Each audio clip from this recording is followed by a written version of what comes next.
আরে বুঝলাম না ভাই, গ্যাস এবং বিদ্যুতের সাথে সবজির কি সম্পর্ক? যেই কাঁচামরিচ গত কয়েকদিন আগে 120 টাকা কেজি আনতাম, এই কাঁচামরিচ আজকে 200 টাকা কেজি আনা লাগছে।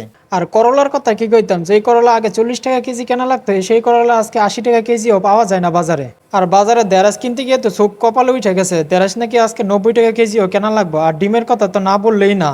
এই মাত্র কয়েকদিন আগে ডিম হালি কিনতাম 40 টাকা, এখন 55 টাকা হালি কিনা লাগতেছে। আর পেঁয়াজ তো এখনো ঠিক আছে, মাঝে মধ্যে আবার পেঁয়াজেরও ঝামেলা শুরু হয়ে যায়। আর রসুন তো ঠিকই আছে। আসসালামু আলাইকুম, ওয়েলকাম মাই ইউটিউব চ্যানেল। আজকে আপনাদেরকে দেখাবো বাজারে যে অবস্থা, দেশের যে অবস্থা, তারপরে আমরা ব্যাচেলররা কীভাবে খাওয়া দাওয়া করে জীবন জীবিকা নির্বাহ করতেছি। এই যে দেখেন আমাদের ব্যাচেলর রুম, এখানে কি প্রতিদিন রান্না হচ্ছে সেই ভিডিওগুলো আপনাদেরকে দেওয়ার চেষ্টা করি। তো দেখতে থাকেন সবাই সেগুলো। আজকে রাতের খাবারে রান্না করে লাইছি তেলাপিয়া মাছ। ভাবছিলাম প্রথমে ফাঙ্গাস মাছ আনবো, কিন্তু ফাঙ্গাস মাছের দাম দেখে মনে হইতেছে এটা আসলে গরিবের মাছ না, এটা এখন বড় লোকের মাছ হয়ে গেছে গা। যেই ফাঙ্গাস মাছ আগে বাজারে গেলে হাইট দিয়ে দিত 120 টাকা কেজি, এই ফাঙ্গাস মাছ আজ নাকি 200 টাকা কেজি আনন্দ লাগবো। এর লেগে ফাঙ্গাস মাছ বাদ দিছি, তেলাপিয়া মাছই ভালা। এতক্ষণ তো বাজারের দাম আর রান্না বান্না নিয়ে কিছু শুনলেন, এখন তাইলে আমাদের রুমের বর্ণনাটা একটু দেই। এই যে একটু আগে যে বেডটা দেখলেন, এই বেডের মধ্যে থাকা হয়েছে আমার বস, কারণ আমাদের মধ্যে উনিই সিনিয়র। আর এই পাশটাতে থাকি আমি, এটা আমার বেড।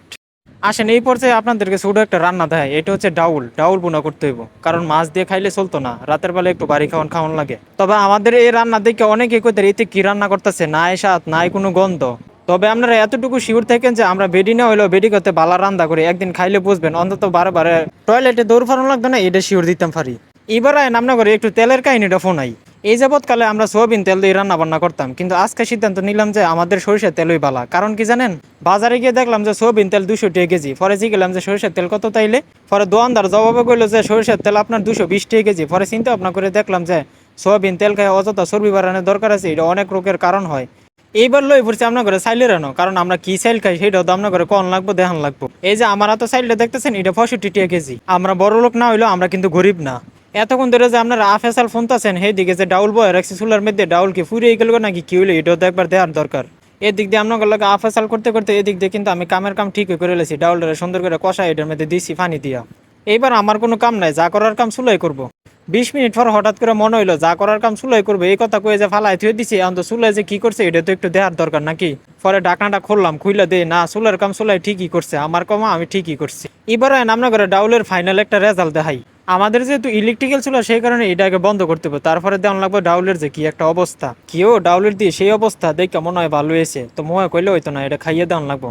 কিন্তু খামু যে লগে তো বাতও লাগবো, আমি কিন্তু কাঁচা কাম করি না। এর ফায়দা আপনাকে লগে বক বক করতে করতে বাতও বয়াই দিছি, এখন দেই বাতও ইয়া বই রয়েছে। কারণ খাওয়ানোর আগে আপনার ঘরে একটু লালচ লাগাই লই। এই যে দেখতেছেন এটা হচ্ছে তেলাপিয়া মাছের বোনা। আর এই পাশে যেটা দেখতেছেন এটা হচ্ছে ব্যাচেলরদের ঐতিহাসিক ডাউল বোনা, যেটা নাই কোনো গন্ধ নাই কোনো স্বাদ। আর এই পাশে বাদ্য আছে, বাচ্চারা তো আর এটা খাইয়া টেস্ট করুন যাইতো না। আয় সব বনাস এইসব কইতে কইতে এন্দা দিয়ে আরেকজন মাছের মাথা লয় সেই খাওন দিছে। আর দেখে লাভ নাই, এখন জান গে এখন খামু।